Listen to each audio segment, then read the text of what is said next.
Greetings.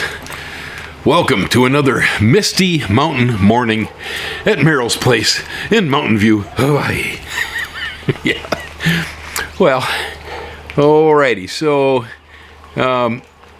I'm considering starting to take a complete U-turn away from, the last video I posted, which is about how we think about stuff. But a few of the comments that came back actually got me thinking that maybe I'm not quite done there. And so before I get back to packing dirt under my fingernails and handling seeds one more time, let's continue this conversation from yesterday. I had one of the viewers had made a comment that most of us really don't know what we want. Yeah, I guess I probably had to find that pretty easy to swallow. We live in this consumer society, surrounded by advertising from all directions, peer pressure and whatever. We're surrounded by inputs saying, here's the golden road to opportunity, you got to have this, you must invest in that, this is the way to live, the girls aren't going to like you if you don't wear this cologne, and the boys will hate you if you haven't got the right lipstick, right? Yeah. And we're being told constantly what we want. Let's see. What was it? Rolling Stone Satisfaction. Watching my TV and a man comes on and tells me how white my shirt should be, but he can't be a man because he doesn't smoke the same cigarettes as me. That's it. Right there. Yeah, Stones, whoever wrote those lyrics, had a way of packing that into a nice, neat nutshell. Yeah, that's really the way it is. And so, what do we want? Huh? Most of us? Well, I believe Buddha had put it, that desire is the root of all suffering.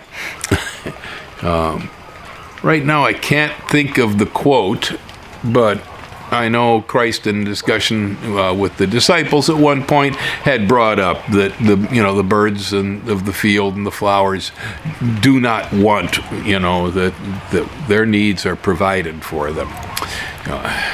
Because his followers were getting a little anxious about whether they were going to get what they needed, and so on.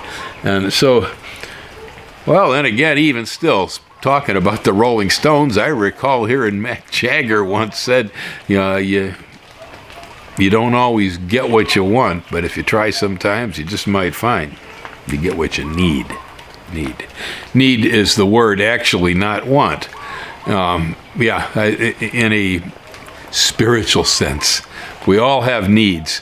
In a psychological sense, Maslow's pyramid of hierarchy of needs.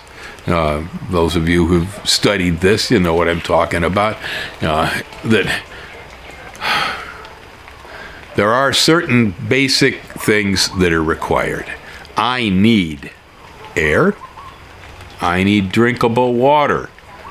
Back that up. I need air I can breathe. Yeah, thank you. Drinkable water. These two things top of the list. I need sleep. I don't live long without it. That's why I'm always after them Koki frogs. Koki! I need food somewhere in there, somewhere right along the line there, I need shelter. I've got to keep warm, keep dry, so on and so forth. Or is it I got to keep cool today? Keep cool. And we can go on up the pyramid like that. We're going to get to a point where we have emotional needs, then that we, wish to have bonding with other people and support from a community and so on. Well, with all of that, I guess, once you get to a certain point, and most of these basic needs have been met for the human being so that you are no longer suffering, you're in a pretty good place. Well, then you realize that the only way you can continue on up that hierarchy of needs is you have to start giving back.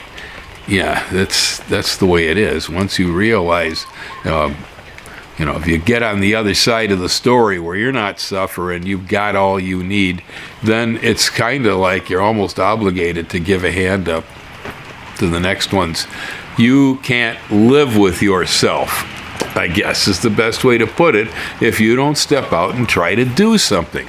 I mean, it's the reason why you see philanthropists, why the Gates have a foundation, and I know they're tracking you with COVID shots, right? Yeah, I know. Yeah, people love to hate them, and so on and so forth. When you have that much excess, you need to do something with it, and you need to do something with it to basically kind of give it back to the people that need it, the people maybe that got you there, and so on. There's a lot of, you have to be self-actuated. But we're back to what do I want? Well, what I want and what I need are not necessarily the same thing. And again, as Buddha said, desire is the root of all suffering. Most of us eventually find, if we relax, stop clutching for life, that we do end up getting the things that we need. That happens. I don't know how. Don't ask me, but it does. Of course, most of us don't need nearly what we think we want. Oftentimes, what we want is dangerous for us. Yeah, I mean, a far out extreme example, you get yourself hooked on painkillers. What you want is not going to be good for you. It will eventually kill you quicker. So, that's an example. That nice, cute lady down the bar over there, desire sets in, yeah. Next morning, you end up with an STD, You wanted it, but that isn't what you needed. Not really. Well, maybe it is what you needed. You're going to stop that kind of desire. Sometimes that's how it works. Because often I find in my life, there are many things that I need that I don't want. Yeah, it's true. There are things I have to engage in life, things that are difficult, things I would really rather not have to go through. Do I really have to, go back to spiritual teachings again? I believe there was a scene in the Garden of Gethsemane with Christ at the head of the crucifixion, asking his father, is this really necessary, Dad? Really, we all get that way, man. Yeah, we all get that way at times, that gonna have to go through it. There ain't no way around it. But we don't want to do that. And so there's a very big difference between what is needed and what is wanted. And oftentimes what is wanted is where we get ourselves in trouble. And so, looking at it that way, the gentleman who had mentioned in comments that most of us don't know what we want, and I think I had to actually agree with him there too. I had to pose any argument on that statement. I can't verify it, but it sounds right. So, here's a case where most of us are running after the wrong tail. Okay, we're chasing our own tail there, because that isn't the quest. That isn't the goal. The goal is what you need, and what you need tends to come. Sometimes the road signs in life for what you need can be expressed in serendipity. Things just occur. You get a synchronicity where things come together in a very queer way. And you have to acknowledge that there's something special going on there. It's a little beyond the laws of averages, maybe, and so you go with it. And it's usually the road sign taking you to where you need to be and what you have to have, not what you think you want to have. Boy, you ought to see the list of my desires. Huh? I mean, it's kind of inactive anymore. But if I look back in the past, You know, I go back and I look at myself as a young man. Oh boy, did I desire. Ha! That was horrible, man. I wanted everything. Yeah. I wanted everything I saw. Man, I got some of it. I didn't get the rest. What I ended up with was a lesson. Yeah. The lesson was don't want. Do not want. I saw friends of mine who I thought that, oh God, they had such good lives. Boy, oh boy, I envied them. I wished I had their lives. Only in time, as you watch for a while, you see that their lives crumble and they have sometimes a bad end, and you're then glad that, wow, I'm glad I didn't have his life, you know. Yeah, sometimes what I've desired later on was proven that, boy, that was a dangerous desire. Don't do that. Yeah, don't do that. Oh, I've desired so many things. Eventually I got, well, actually, because of desire, I ended up in this life with way more than I ever need. Well, some of it doesn't matter too much. You know, extra half an acre sitting next door over there. Yeah, it doesn't load me too bad. I have to pay to keep it mowed and maintained, so it doesn't go back to jungle again. So there's one load, I guess. But, you know, some things, like I have too many guitars. Okay, I've been passionate about collecting guitars over the years. Well, I don't need them all. And, you know, they are a load. I don't want them to warp. They can become damaged due to climate, you know, and so on. They're a responsibility. All of our desires generally come with some kind of price. Once you bring them in, if you manage to acquire them, now you're going to have to maintain them. Most of the things that come in that we need don't usually require that much maintenance to keep them moving. They usually tend to operate on their own autonomously. Nothing's cut and dry, you know. I need land. That's part of my needs. I'm a farmer, and I cannot accomplish some of my goals and things in life that, oh, who knows. This all might have come in as lath with me into this world. That's, you know, possible. My bloodline is in farming a long way back. We're talking thousands of years. So, you know, I guess I needed land. I wasn't going to be happy, most likely. I just couldn't accomplish the goals I needed to do in life without the land. Well, I got a little bit too much. We knew when we were purchasing, we looked at parcels up to 60 acres even here on the island. And, well, conclusion drawn, 2 acres was enough to kill me at 71 years of age. Yeah, the maintenance level. I currently take on volunteers to help me with it, you know. I pay people to help me with things around here all the time. And I don't mind paying people and taking on volunteers and all. It's all fine. But all I'm saying is that I was like the extra half acre next door that I haven't planted anything on. It's just sod grass. I guess I could run some fences and get some cows. There's a whole other issue, right? But currently I pay some guys to come on in here and mow it. It's a very minor price to pay, you know, but because I desired to have 2 acres, and apparently it was just a little bit more land than I actually needed, I got a price. I got to take care of it.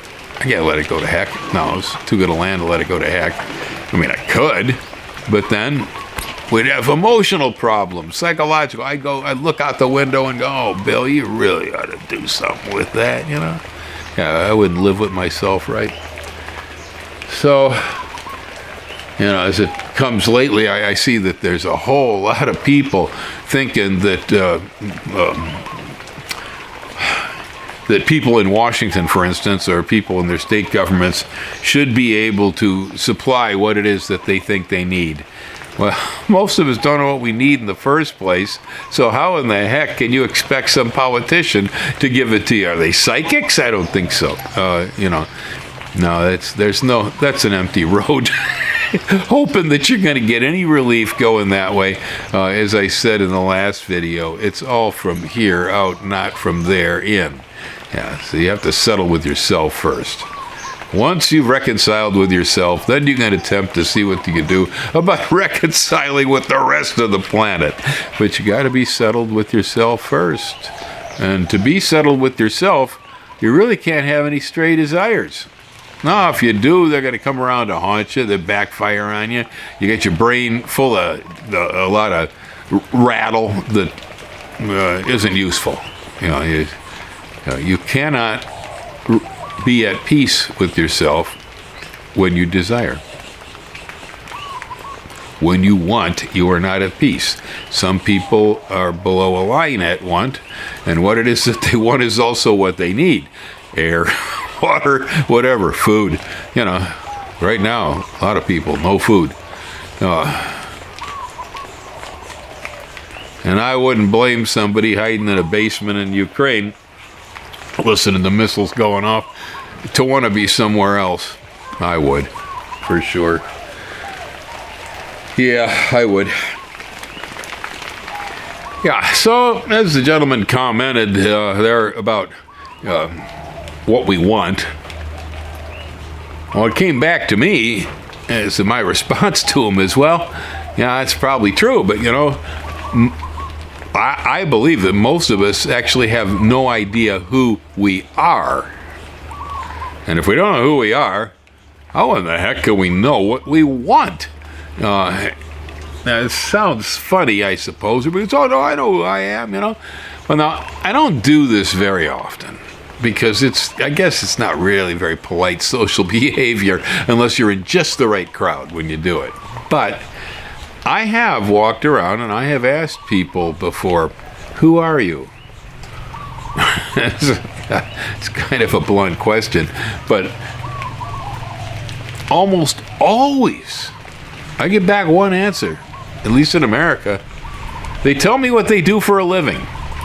And I go, no. I didn't say, I didn't ask you what you do for a living. Who are you? And that's very confusing a lot of times because they'll usually repeat something similar. That's the pat answer, what we do for a living. Well, that's kind of sad. In a way, it is. I'm sure that there are people out there that if you ask them this question, they're going to give you a good answer. They're going to be on top of themselves, though. They're the ones that know themselves. Know thyself. Yeah, because that question is not an easy one to give an answer to. And I think any answer given is open to debate. Okay? Yeah, because it's difficult to figure out who we are, actually. But my attitude towards it is, for myself, I'm will. I am the will to be. Now, that's kind of a cosmic joke and a pun for me, since my name is William. Will is short. And if you ask me, who are you? I'll say, I'm Will. They'll say, no, not your name. Who are you? I am the will to be here, now, at this place, listening to you. I am Will. Yeah, so for me, it's funny. It's kind of hard to forget, too. But I'm serious. I don't think there is anything else that any human being actually is. As I had mentioned in the past videos, people talk about having karma in lives, and, psychology refers to the lath of a personality, that there are pre-existing things that seem to come. My youngest son seemed to have been born as a natural-born comedian before anyone but his brother could understand what he was talking about. He was telling jokes. Well, they were stupid jokes that I would never get because I was an adult. But from his mind, They were funny. Yeah, he came in that way. We didn't even know what he was doing. And he's telling jokes. Who taught him how to tell a joke? I don't know. He was born with that ability, you know. He'll need it, too. Living on this planet, it's a good skill. But, yeah, otherwise, I can't think anything else that a human being actually is, because when, you know, I've had old friends, and I don't mean just friends that I've been around a while, I mean friends, you know, and relatives, some that lived to nearly 100 or over 100 years. For humans, that's quite a while, so they were old friends. Well, it's a little different when you hang out with a guy who's, you know, 98 frequently and listen to their stories and what they think about and how their lives are. You know, I mean, I've been 20 years old, I think, when I started hanging out with Hank Klaproth, who he finally died at 88 or 89 years old. I don't know. Something on that order. Anyway, you know, Hank had been around for a long, long time, and there was a lot to hear from him.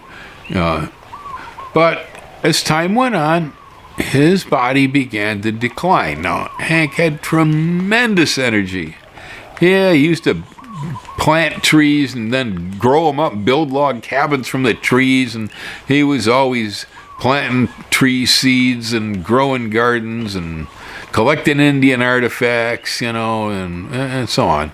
He was a very active guy, liked to hunt, and, well, his vision started to fail about 2 years before his death. He could no longer hunt. This really hurt him. But then he found his vision had gotten so bad that he really couldn't do a whole lot of the things he used to do. And, well, it didn't take any time at all. He was gone. That was it. The guy had bundle energy, man. He just suddenly one day he just folded up his shop and passed on. Because he had, he no longer had the will to be here. What it was meaningful to him, what gave him his fullness in life, you know, where were his satisfactions? He couldn't reach them anymore because his health had deteriorated so bad, and he just died. You know, my great grandmother Merrill was also another one of those that I honestly don't know exactly how old Bessie was when she passed away, but she was still there when I was a boy, when I was born. I tell you, she was a frail, empty husk. Okay, the woman looked like she could crack. That old, but she used to set me on her knee, you know, and tell me the stories about how great the family was and all of our accomplishments, you know, and how we built the first Episcopalian church of Winnetka and all this stuff. You know, she was so proud she was. And the intensity in her eyes, yeah, man, oh man. I mean, her body was about ready to fall apart into dust. But as a kid, I remember looking up into the intensity of those eyes, and her energy was almost frightening. That woman had a will. Wow. Yeah, I still remember it. And, well, one day, the old body just finally dusted out, and that will drifted off someplace or another. You know, there was no way to hang on anymore, but it's will that I think brings us here, will that holds us here, and it's probably the release of will that allows us to leave. So, now if you think about that one, and you say, well, probably if you go on out and ask all your friends, what are you? Who are you? Okay, not what are you? Who are you? Chances are they're going to be a little confused. Now, I suppose if you ask them, what do you want? You're probably going to get a huge string. You're probably going to get a lot of stuff that this is stuff I don't want, too, you know. But you probably got a pretty good list as far as wants. But, well, the desires, in a way, are what distract us from our lives.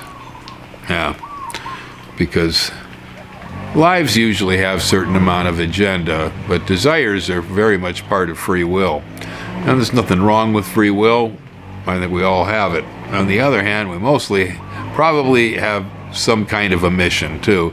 I don't know exactly why I feel that way, so I couldn't explain this. I just feel it. That's why I'm here. Yeah, I'm on a mission. I've been on a mission my entire life. I don't know, maybe some people aren't. I don't know. Yeah, obviously, there don't seem to be a whole heck of a lot of people like me. Yeah, I've always been a little bit lonely in that regard. Well, not lonely, but a loner, not finding a lot of company. I think my biggest company I ever found was in playing guitar in bands, because I was a guitarist, you know. I had company, we had kinship. There we understood each other. The rest of my life off stage, he was probably a nut. Yeah, but, you know, yeah, with the rest of the musicians, I had places where we connected very deeply. You know. But otherwise, it's about the only place in my life, I think. I don't know. My cat seems to really care about me. She understands. But my cat's the Tao. You know, she lives just in the flow of life. That's all. She's birds and lizards and warm sunny spots, you know. She's right in the Tao. So she got any false illusions, I guess, and apparently there must be a certain amount of magnetism as far as I'm concerned, you know, that she came here to this particular spot. I think she scoped this out. She was around for a while before we even talked to her or anything, scoping us out. And I guess she just figured one day, looks good. Yeah, I'm going in. Anyway, yeah, there's the end of the story for now. And let's see if we get back to dirt under the fingernails in the next one. Oh, speaking of which, here comes my kitty. Hi, Gracie. Do you want to say hello to the people? Huh, Gracie? You want to say hello to everybody? Yeah. Oh, you're a little damp, huh? You're a little bit wet. You been out there running around the bushes? Huh? Have you? Yeah. She wants to go back to running around the bushes. Sure. Yeah, she's kind of damp. It's wet out there. But you had to say hello to everybody, right, girl? Yeah, she said hello to you.